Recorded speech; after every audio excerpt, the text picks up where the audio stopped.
Hi, my name is Dan Addy, Engineering and Technical Sales for Detroit Speed, and today we're going to talk about the Detroit Speed Fiberglass Fender Flare Kit for your 1968 to 69 Corvette.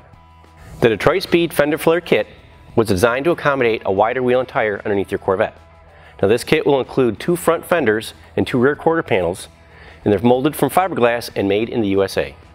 With the front fender flare, one thing you'll need to do is drill a hole for your front marker light, and then drill out the louvers for the gills, and then once you do that and have them installed in your Corvette, you'll be able to fit a 315 tire size underneath your C3. Similar process for the rear quarter panel flare is you're going to want to drill a hole for your side marker light, and then once you're installed, you'll be able to fit up to a 355 tire size. So for reference, we're going to walk over the Detroit Speed C3 Corvette and give you some idea on how these are installed. So to start, what you're going to want to do is cut your front factory flare about halfway up the bonding strip. Then you're going to take our flare, mock it up on the vehicle along with your wheel and tire, and turn that lock to lock to make sure you have good clearance on the fender lip, and grind if needed. Then once that's done, we can move on to the back.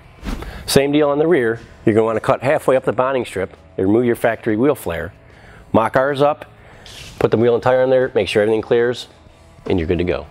Now the Detroit Speed Fender Flare Kit will also fit a 1970 to 72 Corvette.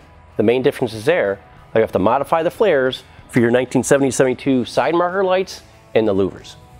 Detroit Speed does recommend the installation process being done by a professional body shop.